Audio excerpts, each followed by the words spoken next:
Hi, Hussein. How are you? I'm fine, thank you. It's nice to see you back. We're recording our second episode of the Garofoli series that we just recently started.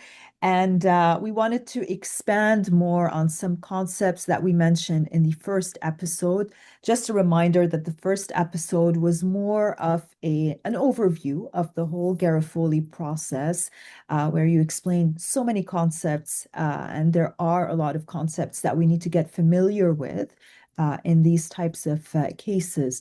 But today we're going to be focusing on three main issues or areas, and that is disclosure for these types of cases, informer privilege, and agents. We're going to expand a bit more the discussion on these topics. So let's start with the disclosure, Hussein. Um, Explain a bit, what are we looking for here in these types of cases? It's a little bit different from a regular criminal file. Yeah, so in search warrant cases, obviously there's the basic disclosure you have to get. You have to get the information to obtain, and you're entitled to the investigative file. So the investigative file, like we said the last episode, is the way you think about it is anything that the officer read or relied on in creating the information to obtain, you get to have a copy of that. And of course, any disclosure you receive in a Garofoli context that involves an informant is going to be subject to informer privilege. So you'll get a redacted copy of these documents. So if an officer looked at or at a particular occurrence report and that's referenced in the ITO, you get a copy of that. Any other police database that they reference accessing and that record makes its way into the ITO or mention of that is made, you get that. Any officer's notes that he's read, you get that. So um, you want to push and get the basic disclosure, and then if there's other disclosure above and beyond the investigative file, you're entitled to bring a disclosure motion. And if you show a reasonable likelihood that the disclosure is relevant to one of the factors on the actual application, for example, if someone's an agent or an informant, a judge could order additional disclosure. And what you have to understand, again, always in these circumstances or these situations is you really don't know what's going on. Yeah, You can operate on an assumption that something foul has been going on. You can operate on that assumption based on the fact that this is a secret encounter between an informant who wants to get paid or wants consideration and an officer who wants to get information so they can breach doors. And you want to get as much information about what happened here in front of the Crown Attorney, who's often in the dark themselves, and in front of the trial judge. So if there is something foul going on, you want other people's eyes to see it because obviously the Crown has certain obligations, and of course the trial judge would have obligations if they saw something there that didn't add up. So you're trying to get as much information as you can, fact check as much information as you can, fight for more information, and you're hoping that the more eyes that are laid on the more material you can get people to look at, the more that something will come to light that's otherwise hidden. Because remember, again, the Crown's not required to do a deep dive and fact check everything that the affiant said. The Crown's not required to even ask who the informant is. And in many cases, they don't know who it is and they don't ask that question and they don't want that information until it's absolutely necessary. So the Crowns themselves don't want to obtain information that could cause them to have a Freudian slip or cause them to say something that might expose an informant. right. So you pushing is what's going to bring things to light, which if something foul is going on, that may result in a stay, for example. Yes, like from the Crown's perspective, it's good enough to just have this search warrant, the ITO that justifies it, no matter how redacted it is. It's just good enough for them to have a case and to proceed and to go to the next step. And that's where defense counsel's job is to actually push and dig more into, well, how did this come into place? Like this whole search warrant, if it's even valid based on the information that's in the ITO. Um, I do want to say though, regarding the ITO, sometimes, I mean, I've had a few cases where you sometimes don't even get the search warrant or you don't even have the ITO, so you have to request that as well. and make sure that you do get it. Like every search warrant will have an ITO. It's written based on something. You have to ask for these types of cases for the ITO if you don't have them. And what I've noticed though sometimes, Hussein, is that it does take some time to get that. I don't know why, but there were some cases where I had to wait for months before I received the ITO. And the pressure here is that you have the Crowns who want to move the case forward. You have 11B, and then you, on the other hand, you're like, well, I can't really do anything before I get the ITO because it's really important for these types of cases. So, Yes, certainly. Like that's one of the other angles to play mhm, in these cases is you have to know what disclosure you're entitled to and what yeah, you're entitled to have, so you can say this is what you need to give me and this is why you need to give me it. And you're entitled to have complete disclosure before you make important decisions, like what's your election going to be, for example. yeah, So a lot of times you're right. If you are properly requesting disclosure and if things are delayed, you might find yourself getting an advantage because you're in a better 11B position. So yeah, that is a definite angle that your clients can benefit from if they're going to drag their feet on getting you the basic ITOs and the basic McKenzie disclosure. You can sit back and say at the JPT, I can't make a decision until I have everything, and this is what I don't have. yeah, And sometimes um, you can even get more lucky because you'll get a crown who will just, waive informer privilege as, the ultimate answer to every disclosure request and not really understanding what they have to give you in a redacted form. And then you have to bring a disclosure motion at the right time, whether or not there's jurisdiction in that particular court. But if you're forced to fight for additional disclosure, and at the end of the day, that disclosure should have been given to you from the very beginning, now you have an additional layer of delay and you can turn around and say, listen, the Crown didn't understand their disclosure obligations. They didn't understand basic McKenzie disclosure, and that's why this has taken 20 months. Had they, basically knew what their job was from the beginning, this wouldn't have taken this long. So you can put yourself in a great position yeah. by just simply being diligent and staying on top of the disclosure that you're entitled to.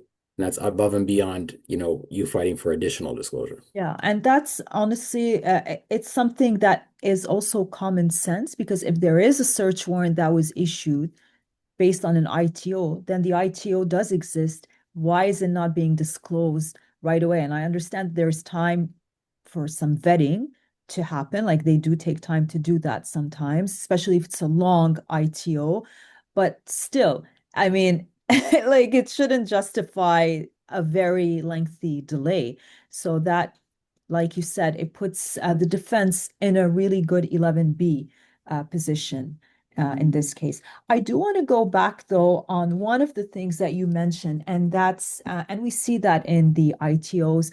The police will look at some databases that they have, like they'll look at CPIC and other ones that they do mention. Now, do you, so you're entitled to what from that? To the searches that like the results of the searches that they made, like, or is what's mentioned in the ITO enough No, about what they, whatever the officer laid his eyes on in order to draft the ITO, you're entitled to a copy of that, redacted as required to protect informer privilege. So if an officer says he read an occurrence about your client from 5 years ago, you get to have that occurrence because you get to check, was he full, frank, and fair when he relied on that occurrence in some fashion that supported his information to obtain. So I gave the example last time where the officer presented the accused as having a conviction for possession of a firearm slash weapon. And then when we got the occurrence, we're able to see that no, he wasn't convicted of a possession of a firearm. He yeah, was convicted of possession of a weapon, and it was a knife. But the word knife never made its way into the ITO, only the word firearm. So yeah, obviously that's misleading. yeah, That makes the issuing justice believe that the accused had a record for a firearm, which makes it more likely that he had a firearm this time, which corroborates the informant's information. So that was one of many different creative writing exercises that affiant uh, delved into that helped us at the end of the day show that he just can't be relied on because that's ultimately what you're trying to do. You want to say the affiant's not believable, you can't rely on him. We want this evidence excluded and or demonstrate some kind of perennial abuse of the system, right? What about the any record of the affiant himself, him or herself? What do you mean? So, I mean, are you not entitled to also know if the officer who is writing the ITO and who's requesting the search warrant, does he not have a record for perjury or fraud or I don't know? Like, I mean, some officers do have. I mean, we have the McNeil checklist. Yeah, you definitely are entitled to McNeil disclosure on the affiant. You're definitely entitled to that, and you can do what you want with that. Uh, but they are pretty good at having, the affiants have pretty good track Yeah, records because once you're kind of soiled in that fashion, it's hard to make you an affiant in a subsequent case because you have a tarnished background. yeah. All right. But sometimes you never know, right? Like, You never know. Maybe he was the never only one. know. Maybe he was the only one around to write that Yeah. ITO that day. We don't know, right? All right. So, anything else that actually, yes, on disclosure still. Uh, so you did mention the investigative file, but outside of the investigative file, what else should defense be looking for in terms of Like disclosure?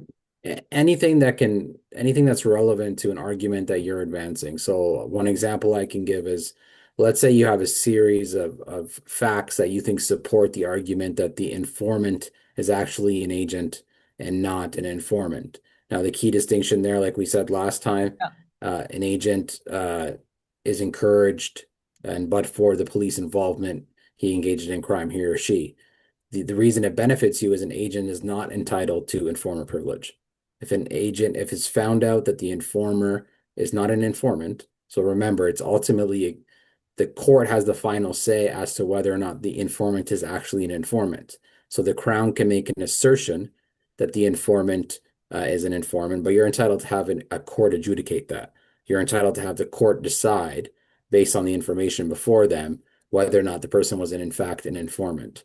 So if you're, for example, trying to demonstrate that somebody is an agent, you may want the court to see the actual handler's notes. So a handler, the person who interacts with the informant, has to take notes. And affiants are very good at never really looking at the handler's notes, because if they looked at the handler's notes, and that has to be disclosed. So it's always, I spoke with so and so. I spoke with so and so and I got the following information. So if you have a situation where you can argue that, an informant is going back and forth to the police and filling gaps in their investigation and acting like an agent would, you can make an argument logically that the affiant's notes are there's a reasonable likelihood that they'll help the judge decide whether or not the informant is actually an informant or an agent. So you can read Reader Sonic's case by Justice Monahan called Bazios, I think it is, for an example of that. So he was able in that case to demonstrate that there were multiple interactions. That's what I was looking for. Does the CI keep going back to the handler? And every time he goes back to the handler, is he helping them, get a better warrant or filling gaps in their warrant?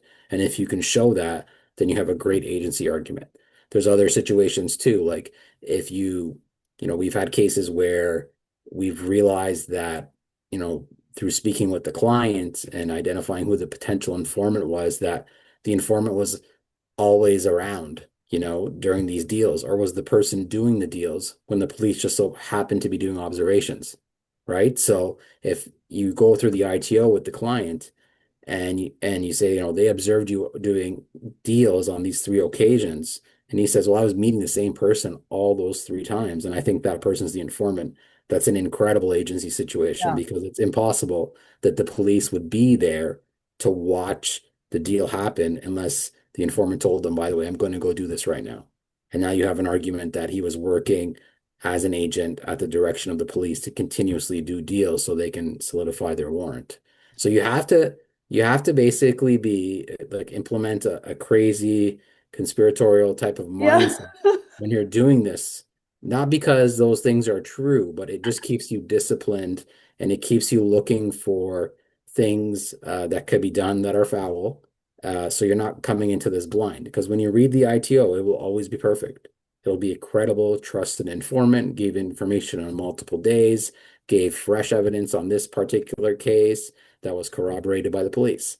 That's always what it is on its face. So it's on you to dig below that and see whether or not this is actually true or whether or not there's other things going on here. And this is the subfacial.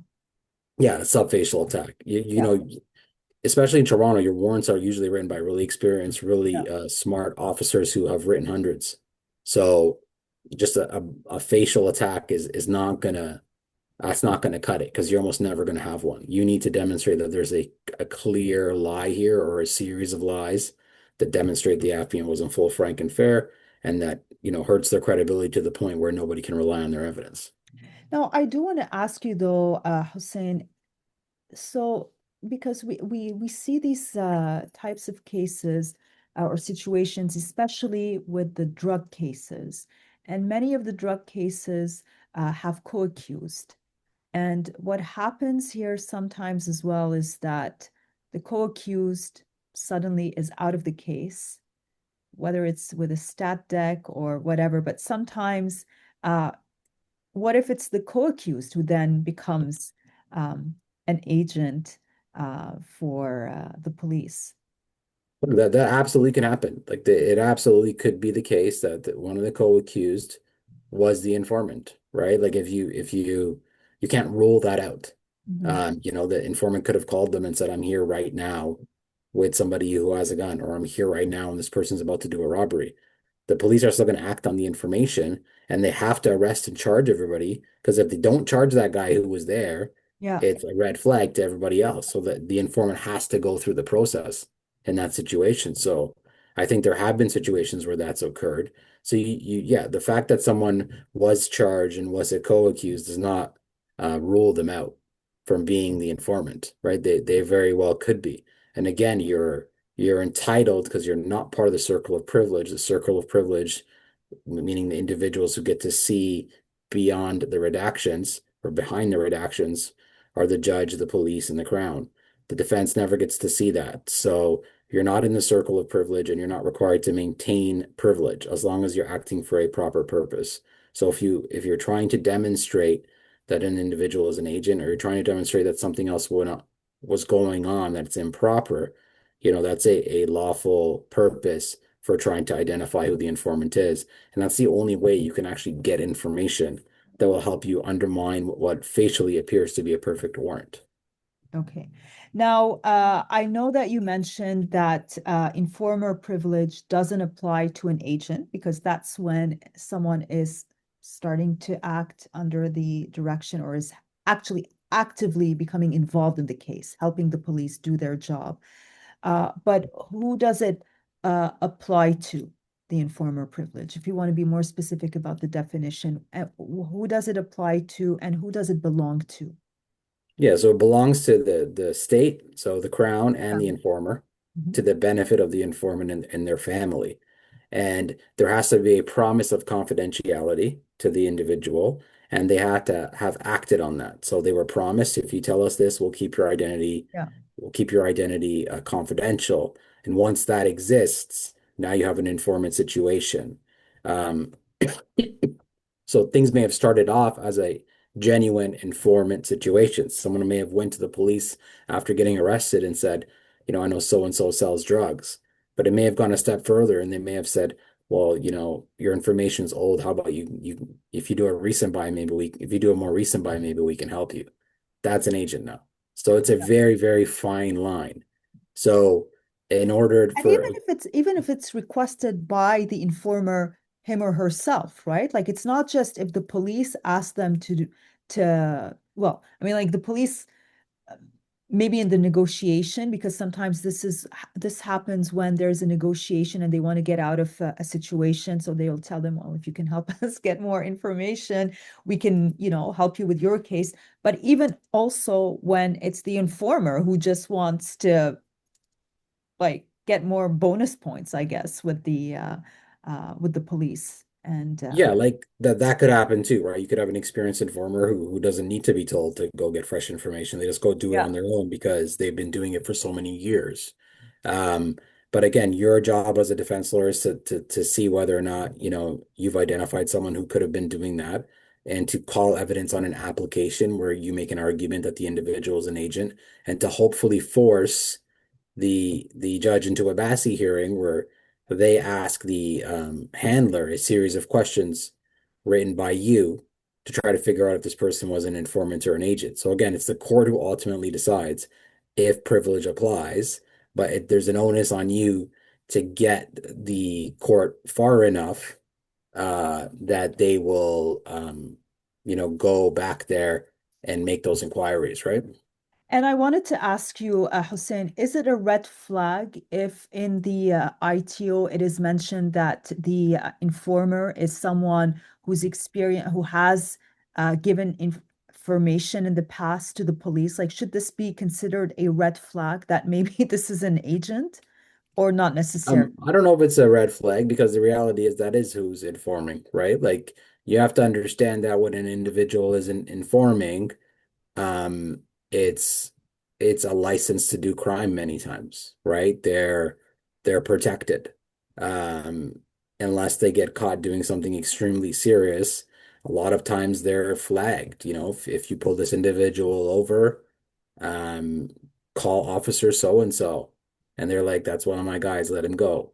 So it's like a license to continue to sell drugs, and you're kind of like untouchable unless like some wires get crossed. So a lot of times that's who your informants are. They are people who are heavily involved in criminal activity. That's why they're privy to all this information. So I don't think it's a red flag, but um, you have to examine every situation, and you have to really sit there and spend hours thinking about, how did this thing really happen? Does it make sense? Um, is this just a coincidence that this agent kept giving them the perfect information, or do I have a basis here to argue that, this individual is an agent, and what does the client know that can assist on an application? So you can read Sandu from the Court of Appeal. That's one of the leading cases on um, the procedure in terms of determining if a person's an agent or an informer. And there's been other cases after that. So you can get as far as having the um, handler in a Bassi hearing with the judge, and I think that's a great position to be in if you're onto something good, right? Yeah. Because it's one-on-one there, right? It's the judge asking the handler the questions that you've written and the questions that they think are relevant to decide is this person an informant or an agent, right? All right. And that's what happened in Sandu. In Sandu, it Yeah. was a huge cocaine trafficking bust, and Sandu brought an application saying he knows who the informant is, and it's so and so, and this person had told them in the past that they knew an officer and that officer happened to have the same name as the officer in charge in our case. And it just so happened that that individual was never charged, even though he was present at the drug deal. And this drug deal spanned going all the way to the border and back. Like it took dozens of hours there, this drug deal. And magically enough, there was hundreds of pictures taken and there was none of this individual. And by some stroke of good luck, they never lost them for about 15 hours of supervision, except the one time this individual happened to appear on scene. So they never knew where he came from. So they were like, well, it's a dead end. We've never identified this guy. So Sandu brought an application saying this guy's an agent. This guy was the informer, and he clearly acted as an agent, and that's what led to the Bassi hearing. And one thing that is uh, that we hear about in when we're talking about informer privilege is the innocence at stake, which is an exception to the informer and to the application of the informer privilege. But maybe we can talk a little bit about that. I know you're not going to give us too much hope Yeah, about yeah, it. like But what is informer. it, first of all? Yeah. Look, informer privilege is the most bulletproof privilege that you have in law. It's more bulletproof than solicitor-client privilege. Um, exceedingly rare. You probably never have a situation in your career where you can pierce informer privilege. So obviously there is a test for it, and it's been done in, I wouldn't even say a handful, maybe a couple of cases. But it's the rare set of facts where you can essentially argue that, your innocence is at stake, and you should pierce the privilege. Is it realistic to say you're going to pierce privilege in warrant cases? Absolutely not. Like that's not a good use of your energy. That's not a good use of your time. What you have to know about informer privilege is that it's bulletproof, and even when you do get disclosure, like an ITO, it's going to be heavily redacted, and it's going to be the ultimate sword that's swung by the crown to basically deny all your requests. But what you have to appreciate again, it's the judge who decides what you get. It's the judge who decides whether or not the redactions which you're entitled to challenge. You're entitled to challenge the redactions, and it's the judge who will go back and forth with the crown in their own hearing as to, why can't you tell the defense this and why can't you tell the defense that? And even when he does or he or she does agree on something being redacted, you're entitled to a summary of it, and the summary has to be sufficient enough for you to understand it and make coherent arguments as to why it's relevant to one of the preconditions of the warrant being issued. Now, if it's so difficult though to challenge these search warrants, even when you get the disclosure, like let's say that you make all these disclosure requests, you're successful, but still, it's not enough to actually challenge the search warrant. So does that mean that there's no point in fighting these warrants? Yeah, like you will run into warrants where you look under every rock and you've done your investigation and it's perfect. And you may not have a challenge there, right? And you better hope you have a possession argument.